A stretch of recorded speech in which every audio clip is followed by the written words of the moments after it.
আসসালামু আলাইকুম সুপ্রিয় শিক্ষার্থীরা, তোমরা যারা একাদশ দ্বাদশ শ্রেণী এবং অষ্টম শ্রেণীর নতুন সিলেবাসে পড়াশোনা করছো তাদের জন্য আজকের ভিডিওতে আমরা বাইনারি সংখ্যার যোগ খুব দ্রুত কীভাবে করা যায় সেই বিষয়টা আমরা জানব। তো যারা অষ্টম শ্রেণীতে রয়েছে তাদের বাইনারি সংখ্যা পদ্ধতির একটা অধ্যায় আছে, সেখানে যোগ এবং বিয়োগ উভয় প্রক্রিয়া আছে। তো আমরা আজকে যোগ প্রক্রিয়াটা নিয়ে আলোচনা করব এবং একাদশ শ্রেণীর জন্য ভিডিওটা গুরুত্বপূর্ণ। খুব দ্রুত কীভাবে আমরা শর্টকাটে এক বাইনারি সংখ্যা পদ্ধতি যোগ করতে পারি সেটাই আজকে আমরা দেখব। তোমরা দেখো বাইনারি সংখ্যা পদ্ধতিতে মোট অঙ্ক কয়টি হবে? দুইটি, 0 আর 1।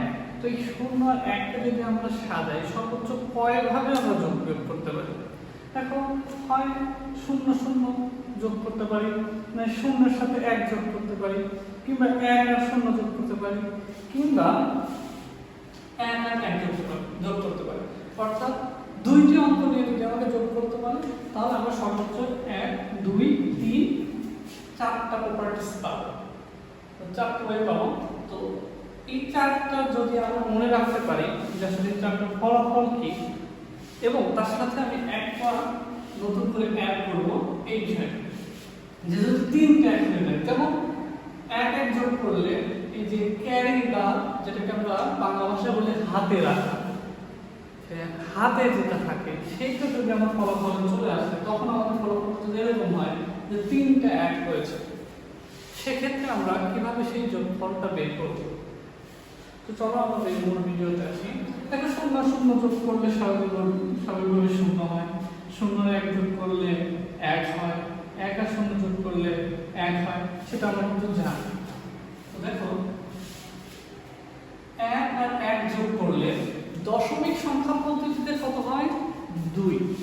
কিন্তু আমরা তো দশমিক সংখ্যা পদ্ধতিতে নেই, কারণ আমরা যে সংখ্যা পদ্ধতিতে রয়েছে সেই সংখ্যা পদ্ধতিটা আসলে বাইনারি সংখ্যা পদ্ধতি, যেখানে 1 আর 0 ব্যতীত কোনো অঙ্ক নেই। তাহলে যদি 1 1 যোগ করে আমি 2 লিখি, তার মানে আমার অঙ্ক সংখ্যা পদ্ধতি অনুযায়ী আমার সমাধানটা ভুল হবে। তাহলে আমরা কি লিখতে পারি? আসলে যেহেতু 1 1 যোগ করে 2 বাইনারিতে নেই, এই জন্য আমরা লিখি কত? 0 আর হাতে 1 যেটাকে ক্যারি বিট বলা হয়। এটা কেন কিভাবে হয়েছে এই ব্যাখ্যাটা আমরা পরে আসবো অন্য কোনো ভিডিওতে। শুধুমাত্র এই ব্যাখ্যা নিয়ে যে 1 1 যোগ করলে কেন 10 হয় বা 3টা 1 যোগ করলে কেন 11 হয়, এই ব্যাখ্যা নিয়ে আমরা পরবর্তীতে আসবো। যেহেতু আজকে আমরা শুধু যোগের বিষয়টা নিয়ে আলোচনা করবো, সেজন্য বিস্তারিত বিষয়টা আমি যাচ্ছি না। তাহলে এখানে পরিচয়টা আমার জানা দরকার। এইটাকে বলা হয় সাম বা যোগফল, বা কি যোগফল। আর এই একটাকে বলা হয়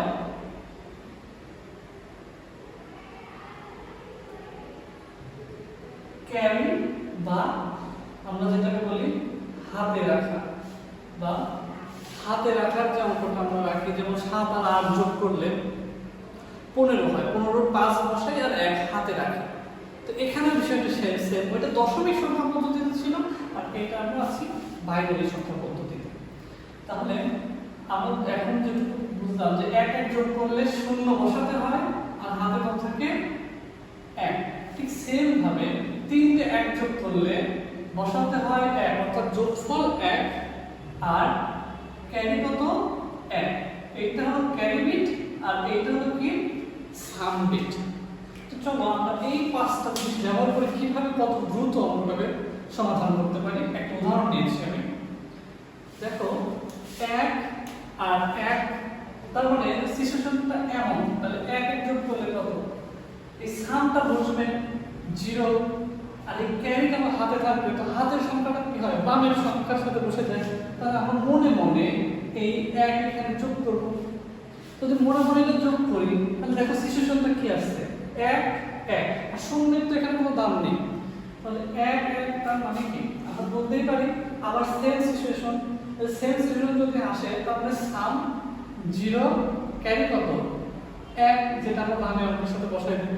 তাহলে দেখো আবার 1 1, 0 তো যত দাম নেই, তাহলে 1 1 যদি হয় তাহলে আবার আমাদের সেই ব্যবস্থাটা চলে আসছে যে 0 হাতে আমার 1, দেখো আবার 1 1, তার মানে কি আবার শূন্য, আর এই যে ক্যারি কত, এক, এই ক্যারি একটা এখানে চলে আসবে। তাহলে দেখো এখানে কি এই যে সিচুয়েশনটা আসছে কয়টা এক আসছে, তিনটা এক, যে জন্য আমি এই প্রপার্টিসটা এখানে লিখেছি যে তিনটা এক যদি থাকে যোগের ক্ষেত্রে, যদি হয়ে যায় যেমন হাতের এক নিয়ে, তাহলে তাকে সেই ফলাফলটা হবে কি, এটা হলো সাম, তাহলে এটা বসবে। আর এটা কি ক্যারি, ক্যারিটা কি হাতে থাকবে, হাতের একটা চলে আসবে এখানে। তাহলে দেখো আবার এক এক, তাহলে এই সিচুয়েশন, তার মানে কি আবার শূন্য, হাতে আবার এক, আবার দেখো দুইটা এক, তার মানে শূন্য, হাতে আবার এক, এবার কয়টা এক, তিনটা এক, তার মানে ফলাফল কত এক। আর যেটা ক্যারি ছিল এবার তো বামে, যেহেতু সংখ্যা নেই সেজন্য মূল যোগফলে বামে বসে যাবে। তাহলে এইটাই হলো আমাদের কাঙ্ক্ষিত সংখ্যা দুটির যোগফল। এই মাঝের যে অঙ্কগুলো এগুলো আমরা পরীক্ষার খাতায় লিখতে পারবো না, ক্যারি হাতে থাকবে, আমার মনে মনে বসাই দিয়ে ফলাফলটা বের করে ফেলবো। এটাই হলো বাইনারি সংখ্যা পদ্ধতি, জাস্ট পাঁচটা বিষয় মনে রেখে তুমি যোগটা করে ফেলতে পারো। আমরা আরো একটা উদাহরণ যদি এখানে নিই, সাপোজ মনে করো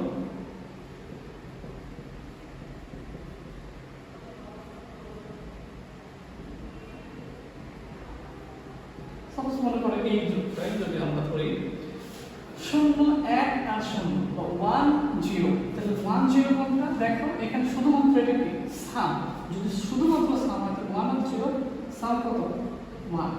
তারপর দেখো ওয়ান ওয়ান, তার মানে সাম জিরো ক্যারি ওয়ান, তাহলে ক্যারি ওয়ানটা এখানে চলে আসবে। যদি ক্যারি ওয়ানটা এখানে আসে তাহলে দেখো আবার সেম সিচুয়েশন, এক এক, তার মানে কত জিরো আর ক্যারি এক, আবার দেখো এক এক, তার মানে শূন্য, হাতে আমার এক, আবার দেখো এক এক, শূন্য, হাতে আমার এক, ঠিক সেম সিচুয়েশন, আবার দুইটা এক মানে জিরো, হাতে আমার এক, দেখো শূন্য এক, এই সিচুয়েশনটা চলে আসছে। তার মানে আমার ফলাফল কত ওয়ান, হাতে কিছু আছে নেই, তার মানে এক এক যোগ করলে আবার এক সিচুয়েশন জিরো, হাতে আবার এক, এটা আমার কি ক্যারি বিট, ক্যারি বিট বা হাতে রাখার যে সংখ্যা সেটা। তাহলে এই পুরোটা আমার কি এই দুইটা বাইনারি সংখ্যা যোগফল। আশা করি সংখ্যা ক্লাসটা বুঝতে পেরেছো। আমরা পরবর্তী লেকচারে ইনশাআল্লাহ বিয়োগ নিয়ে আলোচনা করব। প্রচুর সমস্যা সমাধান করার মাধ্যমে এই যোগফলগুলো পাওয়া সম্ভব। বারবার প্র্যাকটিস করতে হবে। দেখো খুব সহজে যে নিয়মটা বোঝানো হয়েছে, যদি তোমরা বাসায় নিজে নিজেই বাইনারি সংখ্যা নিয়ে যোগগুলো করতে থাকো তাহলে দেখতে পাবো খুব সহজেই এই যোগটা তুমি করতে পারবে। সবাইকে আবারও ধন্যবাদ। আসসালামু আলাইকুম ওয়া রাহমাতুল্লাহ।